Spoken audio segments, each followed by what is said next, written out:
Hello, this is Local Edition. I'm Leslie Leyton.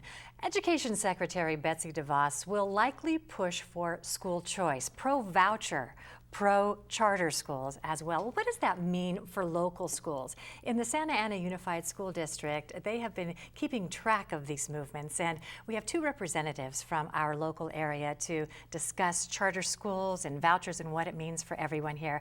We have Angie Cano. She is a commissioner with the Committee Redevelopment and Housing Agency in Santa Ana, and also Ceci Iglesias. She is a trustee with the Santa Ana Unified School District. Ladies, welcome. Thank you. Thank you.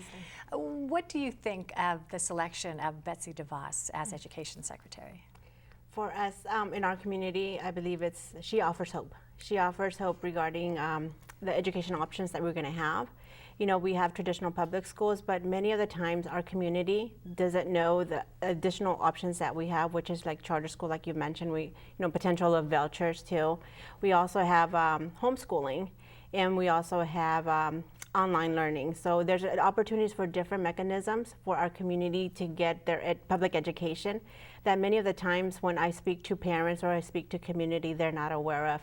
So having a spokesperson at the national level, I believe it's going to open up the conversation and more of the knowledge of what's really happening in education in the United States. And so you're on the local level in Santa Ana, in the community. You experienced Santa Ana schools from the inside out. You attended Santa Ana schools, and you have a perspective that can add to the experience of the trustees of the Santa Ana Unified School District. You outreach to the community. Yes, so I graduated in 2010 from Santa Ana schools, and I didn't know what a charter was. I was already 17, and my parents have never heard what a charter was. I had no idea, but just getting more involved within the community, I came to see that there were options for people that wanted to focus on a college career path or that wanted to focus on arts and things like that. So for me, I took like 6 AP classes my last year of high school. But now they have, like, you can take college classes directly and you don't have to pay the fees for an AP course. You don't even have to spend your time studying for these tests. You already have the credits while you're in high school. So these are the options that parents have. For me, would have been great because some tests you don't pass them and you just spend your time trying to pass these tests, get a 5 or a 4, and it's just time that you can never have back. So for me, I feel like many kids can benefit from these options. We have new schools opening up and parents are being very positive about it. So that's something good. So you also advocate for pro-choice. Explain to people, because this is new for a lot of people. It's didn't exist when most people went to school. What is a charter school, and what is the benefit or the drawback of a charter school as opposed to the traditional public school? The way I understand it is charter schools, they're public. Just like our traditional public schools, they're public schools, and I think that's the misconception out there. Just because they're smaller in scale and they're more intimate setting, that a lot of people may think they're private. But no, they're free of charge, and like Angie was explaining, they have they're focused on more like magnet schools, like they're focused on a certain aspect of where they want the career or their to go into, right? So. Like right now, one of the things that she was talking about, which is very important that we may not offer in the traditional public schools, it's that the dual enrollment when it comes to being a college student at the same time being a high school student. So we have those opportunities like for middle college, and I know those are opportunities that many of the parents don't have access to because there's a cap at the ones that we already have. So charter schools, like I was saying, that they're public and their options, and they're in different places and they're opening up, but that's a lot of the times they don't get that same I guess treatment because the charter schools are not as established within the community, so naturally it takes someone new to start that process in informing our community.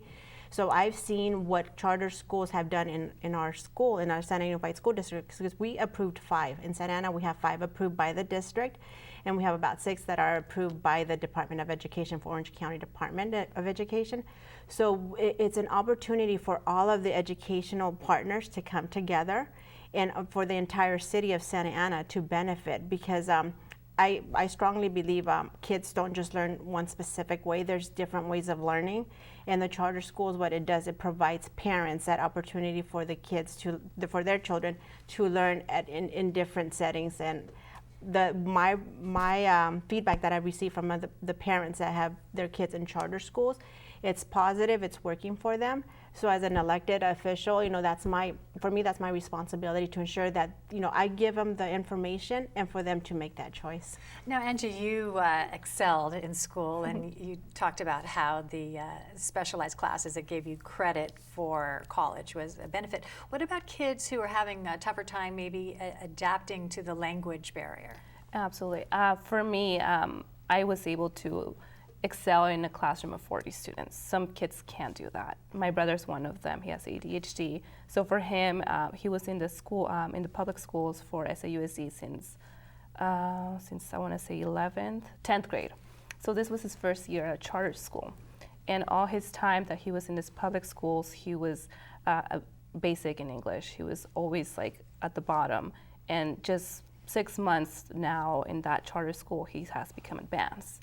And, you know, I'm not going to say, oh, charters make you better, but he needed that environment. He needed that support. And so many kids might need that. And so that's why parents, we want to make sure they're informed, that they know, like, what's the best alternative for their child. For me, it was okay to go to that type of school where, you know, we have classrooms that have like 40 students, but for my brother that was not going to work. Now, why a lot of people aren't fans of Betsy DeVos? The teachers union's not crazy about it. Why are you? Because for me, it offers our community hope, and it offers us alternatives. For, you know, like Andrew was saying, if our child cannot be successful in our traditional public schools, then they have an option to go into a charter school. So now the other thing people bring up is, you know, it's private and it might not have as much oversight as the public schools have. What do you say to that? That no, they have the same oversight, the same guidelines when they're approved by the Department of Education. California oversees them the way they do the traditional public schools. And how about parent unions in the charter schools? How does that work? Well, the parent union is more of an effort. It's a movement that's coming. That what we want to do is inform these parents on their rights that they have as parents and what they can advocate for. How can they read? How can they understand the budget that comes from from the state to the county to the specific school districts? It's for them to be more informed on how the entire education system works. So it's for them. So this way, if they want to, stay in the traditional public schools and that's working for them, that's what they're going to advocate for. But if they feel that, they want something different, that's what they're going to be advocating for. So that's a great resource.